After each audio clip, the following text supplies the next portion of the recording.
Good morning. Welcome to the weekly reading on the At the Table podcast. My name is Charlie, and it's so great to bring these amazing books to you guys.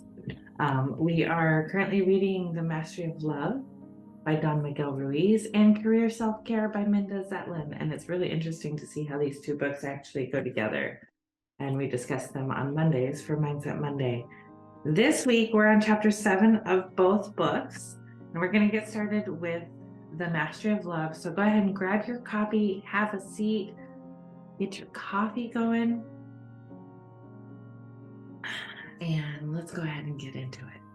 Okay, The Mastery of Love by Don Miguel Ruiz. Chapter 7 is The Dream Master. Every relationship in your life can be healed. Every relationship can be wonderful, but it's always going to begin with you. You need to have the courage to use the truth, to talk to yourself with the truth, to be completely honest with yourself. Perhaps you don't have to be honest with the whole world, but you can be honest with yourself. Perhaps you cannot control what is going to happen around you, but you can control your own reactions. Those reactions are going to guide the dream of your life, your personal dream. It's your reactions that make you so unhappy or make you so happy. Your reactions are the key to having a wonderful life. You can learn to control your own reactions, then you can change your routines, and you can change your life. You are responsible for the consequences of whatever you do, think, say, and feel. Perhaps it's hard for you to see what actions caused the consequence, what emotions, what thoughts, but you can see the consequence because you are suffering the consequence or enjoying the consequence. You control your personal dream by making choices. You have to see if you like the consequences of your choices or not. If it's a consequence you enjoy, then keep doing what you are doing. Perfect. But if you don't like what is happening in your life, if you aren't enjoying the dream, then try to find out what is causing the consequences you don't like. This is the way to transform your dream. Your life is the manifestation of your personal dream. If you can transform the program of your personal dream, you can become a dream master. A dream master creates a masterpiece of life. But to master the dream is a big challenge because humans become slaves of their own dreams. The way we learn to dream is a setup. With all the beliefs we have that nothing is possible, it's hard to escape the dream of fear. In order to awaken from the dream, you need to master the dream. That is why the Toltecs created the Mastery of Transformation, to break free from the old dream and to create a new dream where everything is possible, including escaping from the dream. In the Mastery of Transformation, the Toltecs divide people into dreamers and stalkers. The dreamers know that the dream is an illusion, and they play in that world of illusion knowing it's an illusion. The stalkers are like a tiger or a jaguar, stalking every action and reaction. You have to stalk your own reactions. You have to work with yourself every moment. It takes a lot of time and courage because it's easier to take things personally and react the way you always react. And that leads you to a lot of mistakes, to a lot of suffering and pain, because your reactions only generate more emotional poison and increase the drama. If you can control your reactions, you will find that soon you are going to see, meaning to perceive things as they really are. The mind normally perceives things as they are, but because of all the programming, all the beliefs we have, we make interpretations of what we perceive, of what we hear, and mainly of what we see. There's a big difference between seeing the way people see in the dream and seeing without judgment, as it is. The difference in the way your emotional body reacts to what you perceive. For example, if you are walking on the street and someone who doesn't know you says, "You are so stupid," and walks away. You can perceive and react to that in many ways. You can accept what that person said and think, yes, I must be stupid. You can get mad or feel humiliated or simply ignore it. The truth is that this person is dealing with his own emotional poison, and he said that to you because you were the first person to cross his path. It has nothing to do with you. There is nothing personal there. If you can see that truth the way it is, you don't react. You can say, look at that person who is suffering so much, but you don't take it personally. This is just one example, but it applies to almost everything that happens in every moment. We have a little ego that takes everything personally, that makes us overreact. We don't see what is really happening because we react right away and make it part of our dream. Your reaction comes from a belief that is deep inside you. The way you react has been repeated thousands of times, and it becomes a routine for you. You are conditioned to be a certain way, and that is the challenge. To change your normal reactions, to change your routine, to take a risk and make different choices. If the consequence is not what you want, change it again and again until you finally get the result you want. I have said that we never chose to have the parasite, which is the judge, the victim, and the belief system. If we know we didn't have a choice, and we have the awareness that it's nothing but a dream, we recover something very important that we lost, something all religions call free will. Religions say that when humans were created, God gave us free will. This is true, but the dream took it away from us and kept it, because the dream controls the will of most humans. There are people who say, I want to change. I really want to change. There's no reason for me to be so poor. I am intelligent. I deserve to live a good life, to earn much more money than I earn. They know this, but that is what their mind is telling them. What do these people do? They go and turn the television on and spend hours and hours watching it. Then how strong is their will? Once we have awareness, we have a choice. If we could have that awareness all the time, we could change our routines, change our reactions, and change our entire life. Once we have the awareness, we recover free will. When we recover free will, in any moment, we can choose to remember who we are. Then, if we forget, we can choose again. If we have the awareness, but if we don't have the awareness, we have no choice. Becoming aware is about being responsible for your own life. You are not responsible for what is happening in the world. You are responsible for yourself. You didn't make the world the way it is. The world was already the way it is before you were born.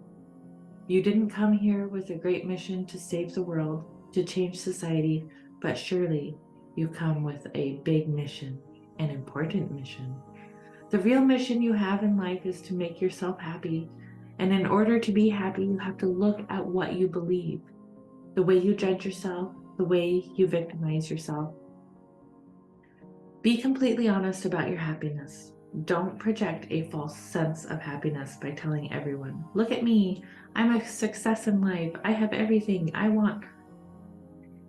I am so happy. When you don't like yourself, everything is there for us, but first we need to have the courage to open our eyes, to use the truth, and to see what really is. Humans are so blind, and they are blind because they don't want to see. Let's look at an example. A young woman meets a man and she feels a strong attraction for him right away. Her hormones go all the way up and she just wants the man. All her girlfriends can see what this man is. He's on drugs, he's not working, he's got all those traits that make a woman suffer so much. But she sees him, and what does she see? She only sees what she wants to see. She sees that he's tall, he's handsome, he's strong, he's charming. She creates an image of the man and tries to deny what she doesn't want to see. She lies to herself. She really wants to believe the relationship will work. The girlfriends say, but he's on drugs, he's an alcoholic, he's not working. She says, yes, but my love is going to change him. Of course, her mother hates the man, and the father does too. Her parents are worried about her because they can see where she is going. They say, this is not a good man for you. The young woman says, you are telling me what to do. She goes against mom and dad to follow her hormones, and she lies to herself, trying to justify her choices. It's my life, and I'm going to do whatever I want to do. Months later, the relationship brings her back to reality. The truth starts coming out, and she blames the man for what she didn't want to see before. There's no respect, there's a lot of abuse, but now her pride is more important. How can she go back home when mom and dad were right? That will only give them satisfaction. How long will it take for this woman to learn her lesson? How much does she love herself? What is the limit of her self-abuse? All that suffering occurs because we don't want to see when it is so clear before our eyes. Even when we meet someone and he tries to pretend to be the best he can, even with that false mask, he cannot avoid presenting the lack of love, the lack of respect he has. But we don't want to see it, and we don't want to hear. That is why an ancient prophet once said, there is no worse blind man than the one who doesn't want to see. There is no worse deaf man than the one who doesn't want to hear. And there's no worse madman than the one who doesn't want to understand. We are so blind, we really are. And we pay for that. But if we open our eyes and see life as it is, we can avoid a lot of emotional pain. It doesn't mean we don't take a risk. We are alive and we need to take risks. And if we fail, so what? Who cares? It doesn't matter. We learn and we move on without judgment. We don't need to judge. We don't need to blame or feel guilt. We just need to accept our truth and intend a new beginning. If we can see ourselves the way we are, that is the first step towards self-acceptance, towards stopping the self-rejection. Once we are able to accept ourselves just the way we are, everything can start changing from that point forward. Everyone has a price, and life respects that price. But that price is not measured in dollars or in gold. It is measured in love. More than that, it is measured in self-love. How much you love yourself, that is your price. And life respects that price. When you love yourself, your price is very high, which means your tolerance for self-abuse is very low. It is very low because you respect yourself. You like yourself the way you are, and this makes your price higher. If you don't like things about yourself, the price is a little lower. Sometimes the self-judgment is so strong that people need to be numb just to be with themselves. If you don't like a person, you can walk away from that person. If you don't like a group of people, you can walk away from those people. But if you don't like yourself, it doesn't matter where you go, you are right there. To avoid being with yourself, you need to take something to numb you, to take your mind away from yourself. Perhaps some alcohol is going to help. Perhaps some drugs will help. Perhaps eating. Just eat, eat, eat. The self-abuse can get much worse. There are people who really feel self-hatred. They are self-destructive, killing themselves little by little because they don't have the courage to kill themselves fast. If you observe self-destructive people, you'll see they attract people just like them. What do we do if we don't like ourselves? We try to get numb with alcohol to forget our suffering. That's the excuse we use. Where are we going to get alcohol? We go to a bar to drink, and guess who's going to be there? People just like us, who try to avoid themselves also, who also try to get numb. We get numb together, we start talking about our suffering, and we understand each other very well. We even start to enjoy it. We understand each other perfectly because we vibrate in the same frequency. We are both being self-destructive. Then I hurt you, you hurt me, a perfect relationship in hell. What happens when you change? For whatever reason, you no longer need the alcohol. It's okay now to be with yourself, and you really enjoy it. You no longer drink, but you have the same friends, and everyone's drinking. They get numb, they start getting happier. But you can clearly see that their happiness is not real. What they call happiness is a rebellion against their own emotional pain. In that happiness, they are so hurt that they have fun hurting other people and hurting themselves. You no longer fit in, and of course they resent you because you are no longer like them. Hey, you are rejecting me because you no longer drink with me, because you don't get high with me. Now you have to make a choice. You can step back, or you can go to another level of frequency and meet people who finally accept themselves like you do. You find that there is another realm of reality, a new way of relationship, and you no longer accept certain kinds of abuse. And this week in Career Self-Care by Minda Zetlin, we're dealing with toxic people. Look at that. Couldn't even plan that.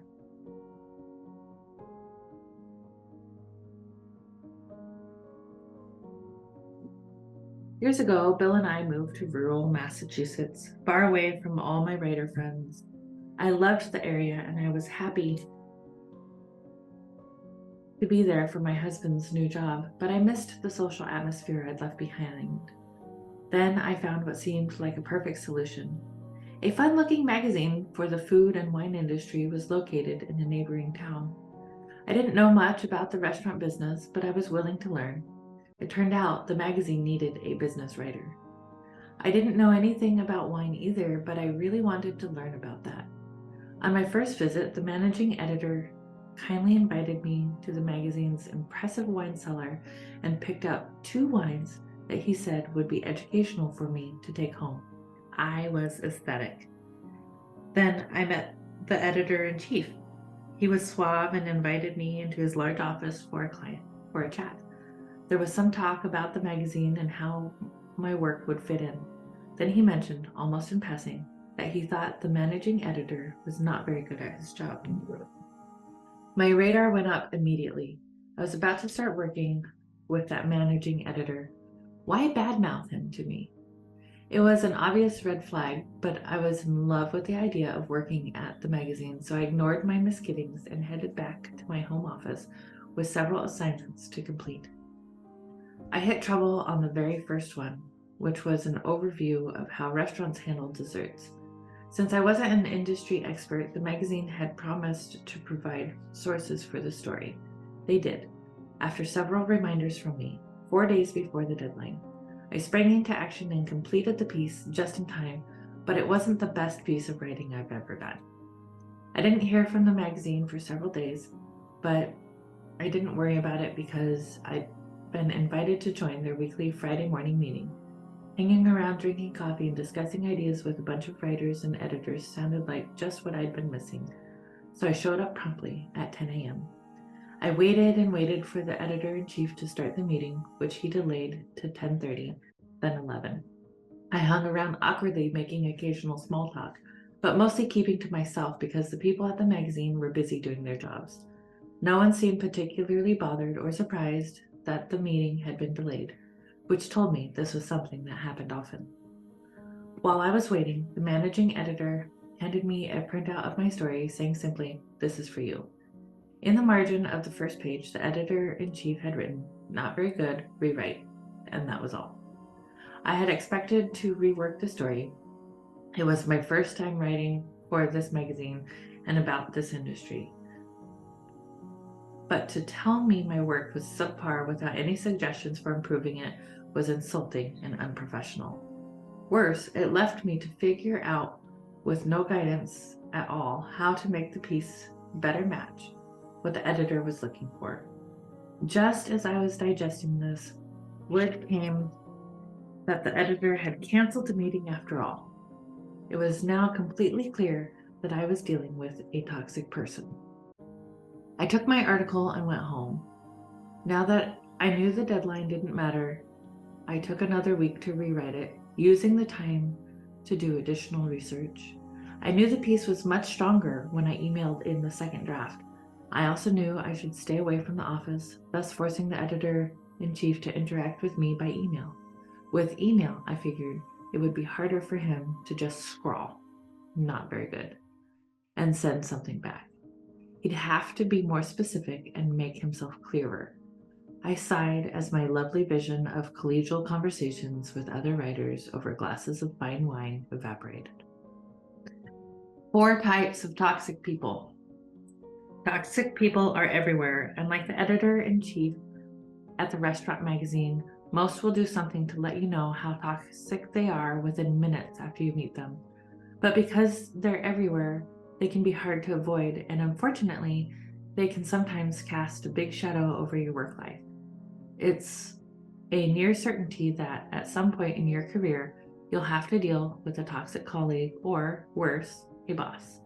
If you work for yourself, you'll encounter a toxic customer at some point, or you may be forced to work with a toxic person because they have skills that you need. Even if you're extraordinarily lucky and there are no toxic people in your work life, you're pretty much guaranteed to have at least one somewhere in your family. Unless you're a hermit living alone in a remote island, you can never completely avoid toxic people, which is why we all have to learn how to deal with them. There are many different types of toxic people in the world, and most display more than one type of toxic behavior. But let's look at some general types to help you recognize them when you encounter them. Narcissists. One evening many years ago, my then boyfriend and I tried to stop at an Italian cafe for a drink after an evening out. It was a popular place, the only one like it in the neighborhood, and there were no available tables. As we walked away, my boyfriend turned to me and said angrily, "I would like to be so famous, so beloved, that if I arrive at a cafe and all the tables are full, they'll get some wood and build one rather than turn me away." I said nothing. At the time, we were both aspiring young writers, both at the beginning of our careers. The only response I could think of was to ask, "Don't you think I want that too? Don't you think we all do?" But I was pretty sure saying that out loud would only spoil the mood even more. Anyway, he wasn't capable of considering other people's desires or viewpoints. All he could see was himself. Most of us have encountered narcissists at one time or another, and we particularly likely to encounter them in the workplace because narcissism, experts say, they tend to end up in leadership roles. Their high self-regard comes across as extreme self-confidence. And in our Western culture, most of us are drawn to self-confidence because we can't help believing that it's backed up by superior knowledge or ability. Since narcissists are obsessed with how they come across, most of them look great. They dress for success and they tend to be well-spoken too. Put it all together and you have a recipe for achieving high positions. Narcissists are running the world, UCLA psychiatrist and author Judith Orloff told me when I interviewed her about difficult personalities a few years ago. It's easy for a narcissist. I've done it more than once for the same reasons that people are likely to hire them, promote them, and invest in their startups. But over time, having a narcissist in your life or your workplace tends to be an unpleasant experience because most narcissists are incapable of considering any point of view but their own, and they act only out of self-interest. In a clinical study, participants were paired up in 2-person teams and then given a task at which, unbeknownst to them, they were certain to fail. Afterward, most participants shared the blame equally with their partners, but not the narcissist. They quickly blamed the other person. When things go wrong, you can pretty much count on a narcissist to throw you under a bus. Narcissists want you to respect them, but they may not care too much whether you like them. Studies have shown narcissists are willing to sacrifice being liked if they think it's necessary to be admired. Roy Baumeister, a social psychologist at Florida State University in Tallahassee, told Psychology Today, Of course, most management experts say leaders shouldn't care about being liked. It's management orthodoxy that if you worry about whether people like you, it will make you an ineffective boss. I have no idea whether this is really true, but it's easy to see why so many narcissists wind up in leadership roles. Manipulators. A few years ago, I was having coffee with a friend who was extremely busy, highly popular, and rarely available to socialize. She had made time for me on this rare occasion because I was moving across the country soon, and she knew we'd be seeing little of each other in the future. We were happily ensconced in a quiet corner of a Woodstock cafe with hot drinks in front of us when my mobile phone rang.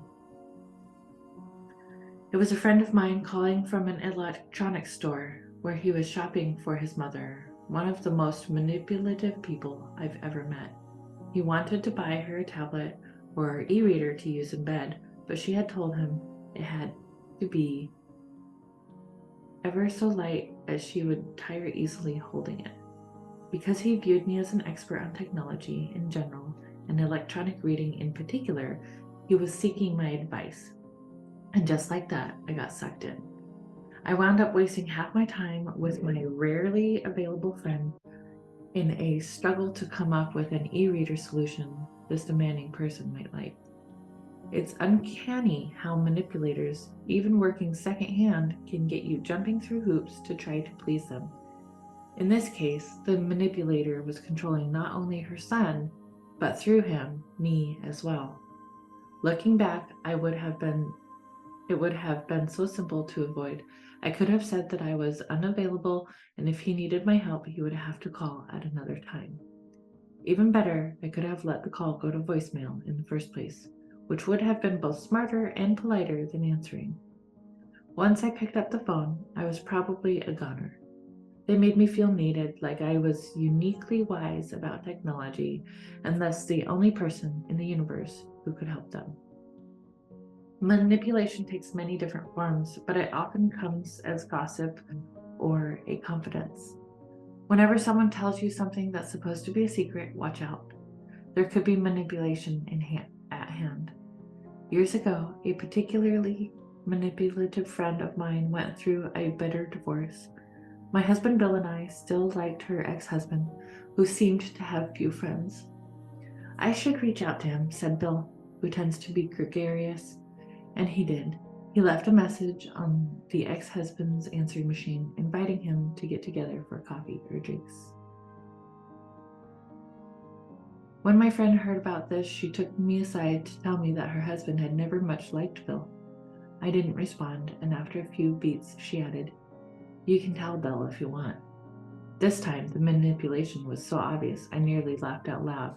If I told Bill that her husband didn't like him, any chance of her becoming friends or talking to each other would be erased. As it worked out, they did not become friends, but I avoided passing on a message that would only have hurt Bill's feelings and ensured that the friendship never developed, which of course was what my friend wanted. The thing about manipulation is that it works best when you are unaware of it.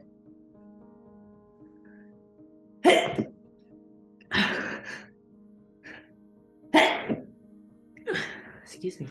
So keeping an ear out for possible hidden motivations behind the things people say or do is your first line of defense. Passive aggressives. When I was 16, my uncle died of pancreatic cancer. He had been the head of the family, the husband of my father's older sister, and a wealthy and successful man. My aunt and uncle had always been a big presence in my life, and my father and I lived in an apartment one floor down from theirs. My uncle's death was a tough loss for the family, made worse because my grandmother, my father's mother, had died just a month earlier. My father didn't discuss his feelings about either death or any death. Both his parents were now dead, and the rest of his family was in Europe except for my aunt. She was his last connection. On the day of my uncle's funeral, as the family gathered at my aunt's apartment, My father lingered downstairs in our apartment, attempting to fix a malfunctioning vacuum cleaner. Looking back, I can recognize this for what it was: an inarticulate man struggling to manage his grief and the burden of family responsibility that had just landed on his shoulders. But the teenage me could only see his selfishness. His sister needed him, and so did I. But here we were, on our own, playing hostess to a passel of random relatives, most of whom I barely knew. The plan was for the funeral party to travel together to the service and the gravesite in cars hired for the occasion. I suspected that my father thought I would phone downstairs to tell him when the cars arrived, so that he could join us at the very last minute. But he hadn't come out and said so. Perhaps because he knew what I would answer. Your place is not downstairs, it's upstairs with your sister. She needs you. I need you. The damn vacuum cleaner can wait. And so when the cars arrived and the relatives asked me where my father was, I shrugged. We waited for a bit, but the cars were double parked outside a narrow Manhattan street, and soon enough we were all trooped downstairs and sped away. At some point, my father discovered that we'd left without him. Calculating that it was too late to find us and catch up with us, he asked the doorman to alert him as soon as we returned, and he'd hurried upstairs as soon as we did.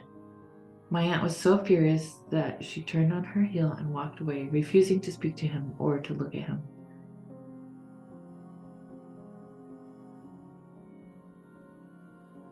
My father was furious too, at me.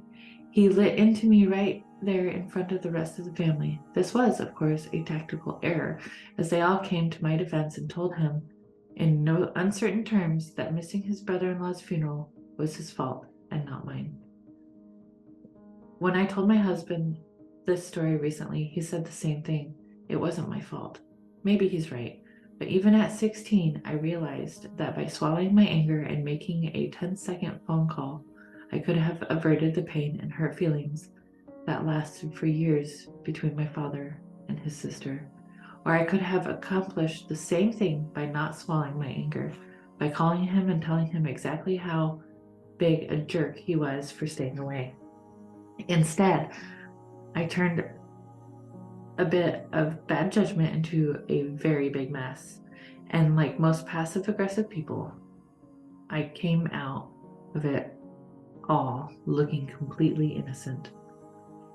How should you deal with passive-aggressive behavior? As with manipulation, your first line of defense is recognizing it when it happens. What you do next depends on the nature of your relationship with the people you're close to. Calling out the behavior and asking them to be more overt with their negative emotions can be helpful. But in many cases, calling out someone's passive-aggressive behavior will result in a display of wide-eyed innocence. It's likely a better strategy to treat passive-aggressives as though they were children. Tell them precisely what you need from them and when you need it. If my father had done this, he could have avoided the entire mess. I'd have either had to call him or tell him up front I wasn't going to. Anger mongers.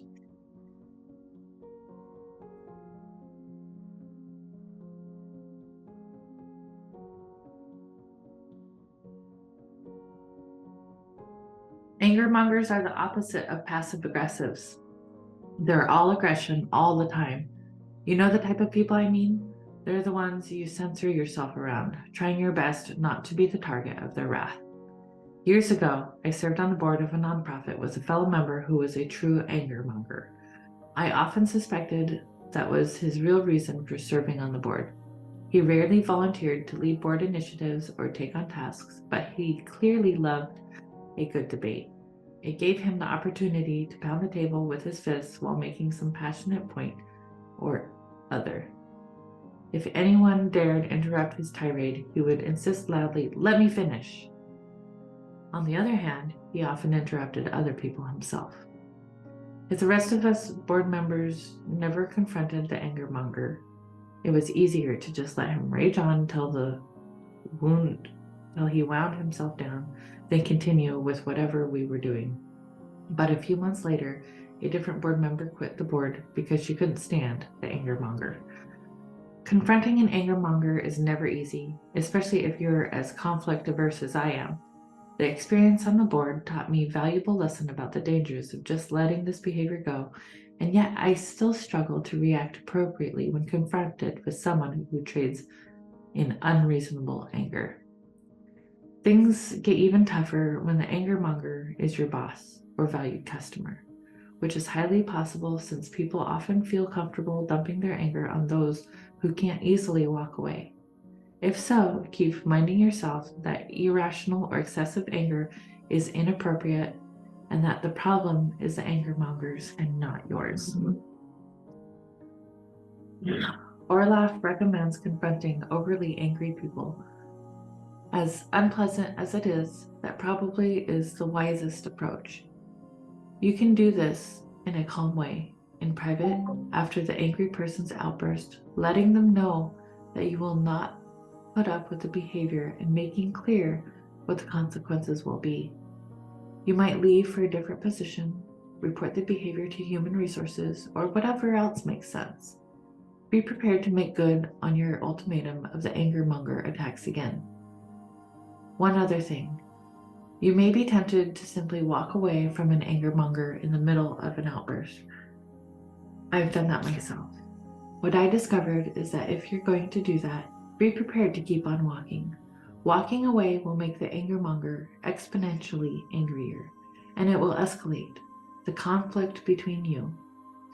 And you could wind up destroying the relationship for good. Long-term solutions.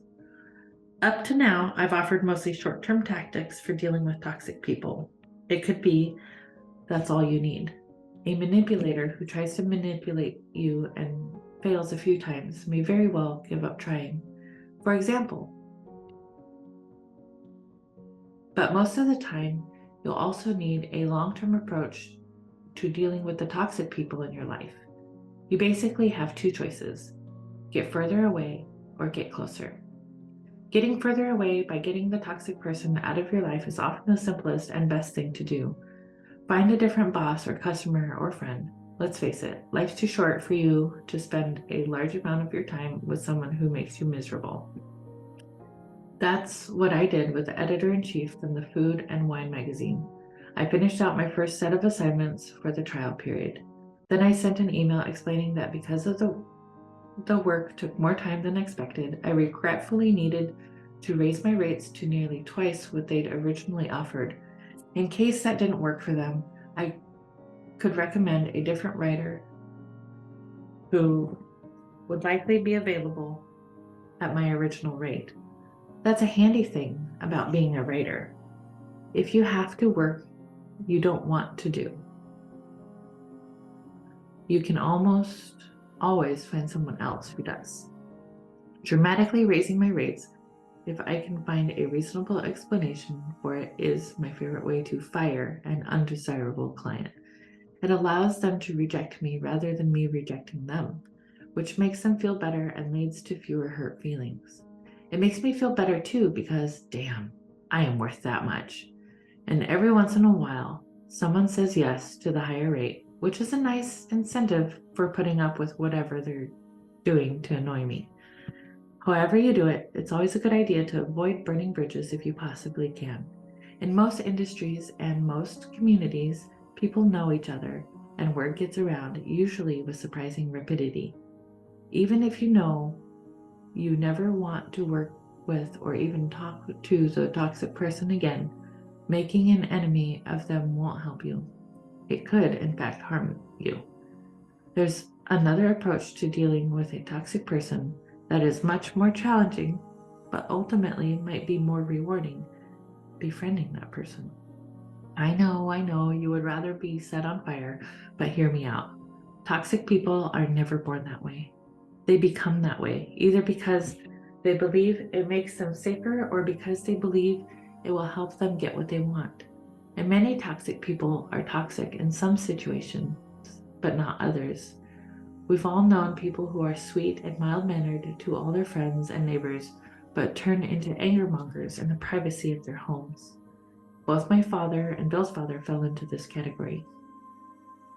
We've seen business executives who are wonderful at charming customers but act like ogres to the people who work for them. We've even known parents who are helpful and supportive to one child and belittling to another, or people who are toxic during one portion of their lives and become someone completely different later on. Bill Gates is a great example of that last phenomenon. He was once known for the belittling way he berated his employees. Now he's a warm and fuzzy philanthropist who's widely beloved and seems to regret his former curlish ways. With that in mind, you can set aside your resentment of the toxic person long enough to get to know them a little better. Your move to make friends may surprise the toxic person who is most likely accustomed to being avoided. Whatever else happened, it will almost certainly change the dynamic of your relationship. As you come to understand the toxic person, their behavior may start bothering you less, and you may see that there are effective ways to diffuse it. And as the toxic person comes to trust you and feel comfortable with you, their behavior may change for the better. If I'm honest, I have to admit that I haven't managed to befriend very many toxic people. I'm much better at the other strategy, walking away and never looking back. But the few times I've managed to make a friend of a toxic person, it's always been worthwhile, and I've wound up with more fulfilling relationship than I'd have thought possible. Remembering the Ben Franklin effect described in Chapter 6? Befriending a toxic person was the strategy Franklin used to transform his enemy in the Pennsylvania legislature into a lifelong friend. It can work for you too. The toxic person in the mirror. Finally, consider the possibility that you yourself could be a toxic person on some occasions or in certain situations. Before you dismiss this idea, keep in mind that most of us can and do engage in bad behavior at times, even if we're mostly non-toxic. I wish I could say that the day of my uncle's funeral was the last time I behaved like a toxic person, but it wouldn't be true. School psychology expert and writer Jeremy E. Sherman has identified some habits he says are common to toxic people. Ask yourself these questions and don't freak out if you answer yes to some or even all of them. That just tells you that you have some behavioral bad habits you need to change, and now is the perfect time to start changing them.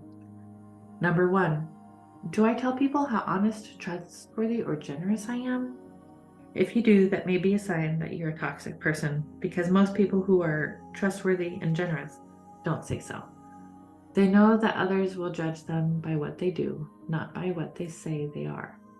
I'm reminded of a new housing development that was being built down the road from us when we first rented a house in Snohomish, Washington. The developer put up a sign that said the homes were built with integrity. To me, that seemed like a signal that the opposite was true. Do I justify my actions by pointing out that others do the same? Believing you're not so bad because you're no worse than someone else is a likely sign that you need to re-examine your behavior. No matter how evil something is, you can always find someone who's already done it. But shouldn't you try to be better than the worst people you can think of? Number 3, do I believe that just because I hate a behavior in others, I would never do it myself? If so, you're probably way off base, because the fact is most of us do things that infuriate us when others do them. Take interrupting, for instance. I loathe being interrupted, but does that mean I never interrupt anyone else? Sadly, it does not. Most of us are guilty of doing at least some of the things that annoy us the most, and having the self-awareness to know that is a big step toward being less toxic. Learning to see ourselves as others see us is one of the most difficult things we can do, and most of us fall short of this most. of the time, but especially if you're in a leadership role. It's essential that you find out how others perceive you. Asking friends and colleagues whom you trust to gently tell you the truth about how you come across is one way to do this, and I highly recommend it. Though it can be unpleasant, getting a view of yourself from the outside can help you be a better boss, mentor, parent, partner, or friend. And it might give you better insight into the toxic people you have to deal with as well. Exercises to try. 1. List the toxic people in your life. Just writing down a list of the people in your life who frequently make you uncomfortable or angry or unhappy can help you feel better all by itself. But take it a step further by drawing a line down the middle of the page or using both sides of a notebook. On one side, write the person's name. On the other side, write a strategy for dealing with that person. It might be avoiding them, requesting a transfer to another department or location, or looking for a new job. In the case of a toxic family member, it might mean making the difficult decision not to show up to holiday dinners anymore. Another approach might be making sure not to do the one thing that pushes the toxic person's buttons. If tardiness, reliability sends them over the edge, can you make sure to be early to every meeting? Or it might be trying to get to know them better and seeing if, like Ben Franklin, you can get the person to stop being toxic, at least when you're around. When you're done with your list, you'll have some strategies you can try for dealing with the toxic people in your life. Number 2, write your own toxicity confession. Think back to a time when you behaved badly, when you engaged in toxic behavior. You say you never have. I don't believe you. Write an account of what you did, who was affected, and what was going on with you to make you behave that way. I did that myself in this chapter when I described the day I caused my father to miss my uncle's funeral. It had been many years since I thought about why I did it or how much harm I caused. It was really good for me to remember that time and also to forgive myself for it. So please do the same. Write a full and open-hearted account of whatever you did wrong, and then forgive yourself. Next time, you'll do better. Thank you for joining us for this week's weekly reading. Again, I'm Charlie from At the Table podcast with Women in Leadership, and that was Career Self-Care by Minda Zetlin and The Mastery of Love by Don Miguel Ruiz, Chapter 7 this week. Come and join us on Monday as we talk about it. We'll see you next time. Namaste.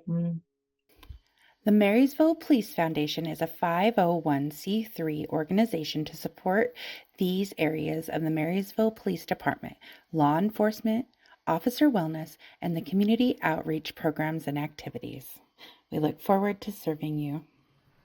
We take the mystery and pain out of social media consistency for your business, giving you back time to shine in your zone of genius. Social media is the new branding. It deserves its own attention, thought, and effort. Yet so few businesses actually take this seriously and invest enough time on their strategy. We can do it for you at an affordable rate that will fit into your budget and allow you to pursue other revenue channels as well. The hardest part of social media management is keeping up the consistency to be seen and know what to post, when to post. Are you ready to have everything ready to go for you, saving you time and energy by not having to do it all yourself? Still getting your message out so that people get to know you, like you, and develop trust while opening yourself up to more time for the business of your business where you shine. Working with Women in Leadership, BSMB LLP, is a unique experience that bridges the gap from face-to-face to virtual relationship marketing. Not only do we love to help you shine on social media, we love to share tools to help you grow with us, body, soul, mind, and business. Check out our podcast and YouTube channel for Mindset Mondays, Social Media Training Wednesdays, business interviews and special topics on Fridays, and weekly readings on Sundays. To schedule your consultation or podcast interview, head to our website, www.womeninleadershipbsmb.com. We our weekly readings on Sunday, our podcast Mindset Monday, social media training with Heather on Wednesdays, guest interviews, and special topics on Fridays. Thank you for joining us. Find out more and schedule with us online at www.womeninleadershipbsmb.com, where you have a spot at the table. Thank you for joining in on the fun. Be sure to like and subscribe for more.